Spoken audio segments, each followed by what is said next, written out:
السلام علیکم ورحمت الله وبرکاتہ. وسیم الله خان یم جی په ژوند کې به دا شپږ خبرې چاته هم نه بیانې. ها تاسو ته وایم دا خبرې ضرور واورئ او د نورو ملګرو سره هم شیر کړئ. په دې شپږو خبرو کې اولنۍ خبره ده چې تاسو به خپله کمزوري هیڅ چاته هم نه بیانوئ. جی نن سبا تاسو ته ښه پته ده چې ستاسو د کمزورۍ نه خلک غلطه فایده اخلي. ته به مجبوره یې او ستا د مجبورۍ نه به خلک غلطه فایده اخلي. چارې به خپله کمزوري چاته نه بیانوئ. که خپل خوږ ملګری دې ول نه وي هغه ته بیا هم نه بیانوئ خپله کمزوري. نمبر دویمه خبره دا ده چې خپل خاندان او خپل کور خبره چرته هم چاته مه بیانوه. ستا په کور کې څه مسله یي، ستا په خاندان کې څه مسله یي، خلک د باندې خوشحالیږي.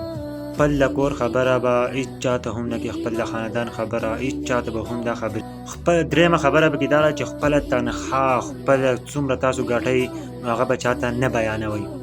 ستا د پیسو په وجه تا وجلی هم شي، تاسو هر قسمه ګیم کولی شي.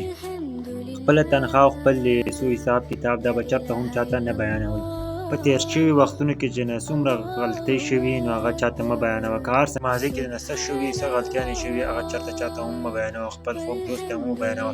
چېرته په معاشره کې داسې خبره مه کوه چې هغه ستا ریسپیکټ کمیږي. سمه غلطیانې نه شوي هغه چېرته هم چاته مه بیانوه.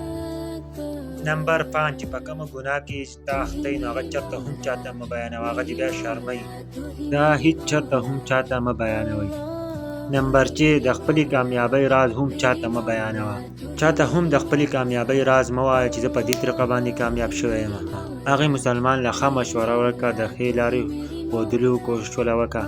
د خپلې کامیابۍ راز هم هېڅ چا له هم په دې وخت کې مه ورکوئ. بیا به ډېر زیات خفه یې، بیا به ارمانونه کوئ چې ما غلطۍ شوې دی. له اول سوچ کوئ بیا هغه کار کوئ. جي خپله کامیابي د خپل ځان سره خپل راز وساتئ. د خپل ځان سره خپل عزت کوئ نو بل سړی به ستاسو عزت کوي. په ژوند کې چې دا شپږ خبرې تاسو په دې باندې عمل شروع کړئ نو تاسو به چېرته هم بې عزته نه شئ، چېرته به هم ناکامه هم نه شئ. په ژوند کې به ټول عمر ستاسو عزت وي. او دا ویډیو ما ستاسو دپاره خاص راوړه چې نن سبا تاسو ته پته ده په معاشره کې چې دا کوم حالات روان دي، کومه قصې روانې دي. نو ما ویل چې ستاسو سره دا شپږ خبرې خپل اکسپیرینس دي چې دا درسره شریک کړم.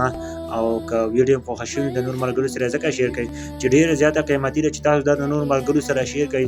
الله پاک به تاسو له ثواب درکړي چې د یو کس زندګي بدل شي. ځکه چې نن سبا تاسو ګورئ په ټیک ټاک باندې کوم کسان دي ټول ټیک ټاک یې کوي، دا ګانې پې ورچوي. لیکن دا ګناه جاریه ده کوم په ټیک ټاکو چې دا کومه ګانې ورچوي. موږ له نه دي په کار د ثواب په نیت باندې دا شیر کړئ چې ثواب هم کېږي. بله ورځ لکه قبر ته لاړ شئ نو الله پاک به عذاب نه درکوي، ثواب به په دې خبرو درکوي. ستاسو د وجې نه یو کس زندګي بدل شوي. او تاسو په ټیک ټاکو چې کومه ګانې ورچوئ دا مه ورچوئ. یو کس یې شیر کړي نو هغه ته خو هم ګناه میلاو شو، لیکن تا ته ګناه میلاویږي په مخه.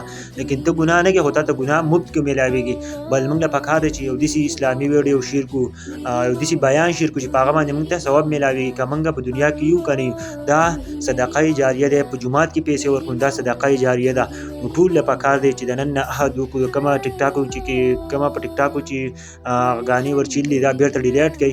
او خپل فیسبوک کې کومه پیج په هغه باندې هم ډیلیټ کړئ. په یوټیوب کې هم کومه چینل وي د هغه نه هم ډیلیټ کړئ. بیا به وروسته ډېر زیات خفه یار د دې زندګۍ هېڅ پته نه لګي چې نن زه ژوندی یم سبا هېڅ پته نه لګي.